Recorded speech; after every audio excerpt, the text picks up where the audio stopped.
Hoje o vídeo é especial. A gente vai falar sobre um homem que não só marcou as artes marciais, mas que mudou a forma como o mundo entende o que é ser um artista de verdade. Então, já respira fundo e ajusta sua postura. No aniversário do lendário Bruce Lee, eu quero te mostrar quem ele foi de verdade: o lutador, o filósofo, o ator e o homem que quebrou barreiras. Vem comigo.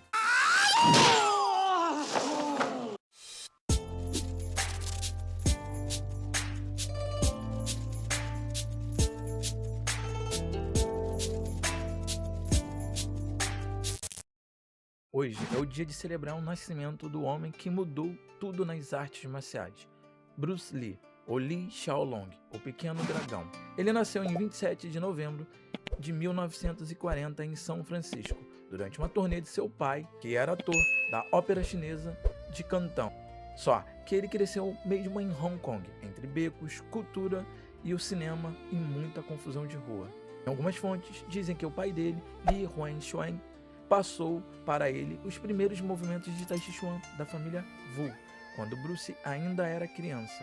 E isso foi o primeiro contato dele com as artes marciais, e com conceitos de fluidez, movimentos em resistência e energia natural. Mais tarde, na adolescência, ele conheceu o lendário Ip Man, mestre de Wing Chun, e foi ali que ele começou a desenvolver o seu espírito marcial. Bruce era inquieto, questionador e não aceitava repetir sem entender. Ele queria ir além da técnica. Ele queria saber o porquê por trás de cada movimento. E esse jeito questionador já mostrava que ele não seria só mais um lutador, mas alguém que ia quebrar tradições para criar algo novo.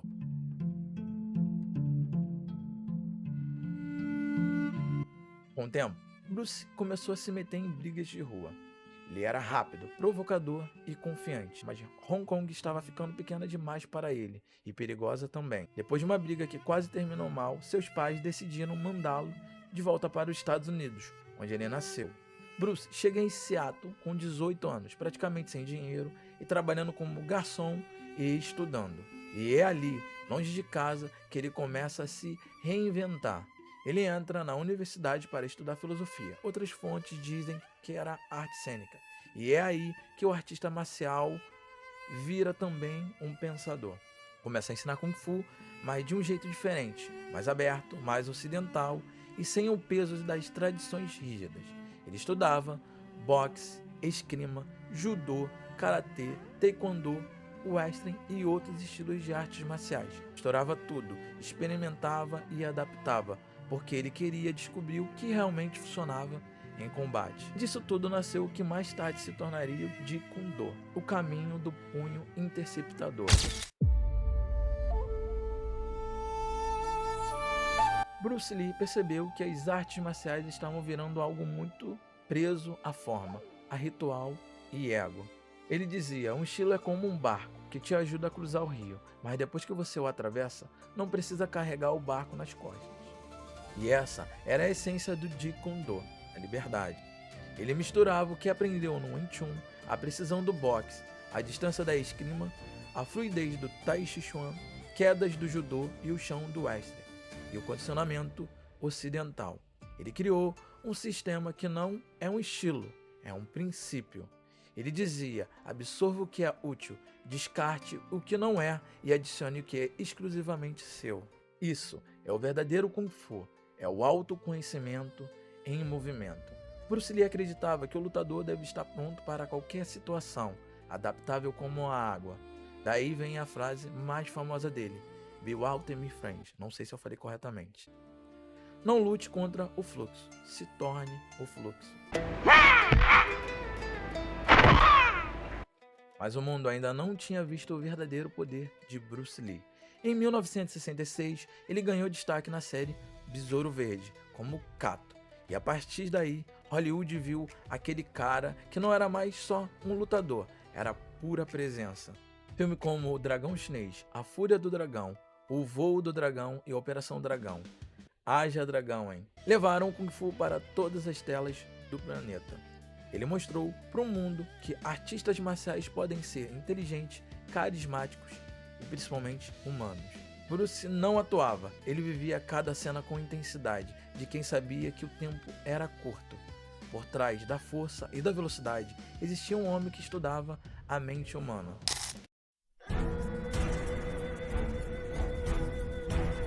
Bruce Lee lia sobre psicologia, taoísmo, zen, espiritualidade e filosofia ocidental. Ele entendia que o corpo era o reflexo da mente, falava sobre enfrentar medo e sobre o ego e a disciplina.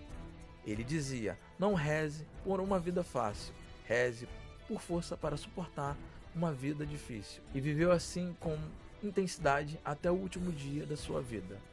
Lee morreu em 20 de julho de 1973, com apenas 32 anos, em Hong Kong. A causa foi um edema cerebral, mas o legado dele é eterno. Ele inspirou gerações inteiras, artistas marciais, atores, filósofos e pessoas comuns. Ele nos ensinou que a luta não é só bater, é dominar o corpo, a mente e o espírito para viver com propósito. Bruce Lee foi mais do que um mestre, ele foi um símbolo de transformação. Ele foi o símbolo da transformação, a ponte entre o Oriente e o Ocidente, entre a luta e a filosofia. O que ele criou não foi só o Jeet Kune Do, ele criou uma forma de pensar. Então, nesse aniversário dele, eu te convido a refletir. O que você está criando com a sua arte marcial? Porque o verdadeiro Kung Fu não está no estilo, está em quem você se torna através dele. Seja água, meu amigo. Eu sou Alan, do canal Equilíbrio Marcial Kung Fu, filosofia e excelência marcial. Até o próximo vídeo. Seja amorfo, sem forma, como água. Você coloca a água numa xícara e ela se torna a xícara. Você põe a água em uma garrafa e ela se torna a garrafa. Você coloca a água num bule e ela se torna o bule. A água pode fluir ou pode arrebentar. Seja água, meu amigo. Ele nasceu em Ai, meu Deus. As crianças lá fora. Mas em Hong Kong estava ficando pequena. Depois de uma briga que quase terminou mal. Ai, Jesus. Moto desgraçada já passou aqui 10 vezes. Ele entra na universidade. Eita. Mais tarde se tornaria o Jeet Kune Do, o caminho do punho que interceptou. Tá certo isso? Acho que você o atravessa, não precisa carregar a ponte. A ponte foi foda.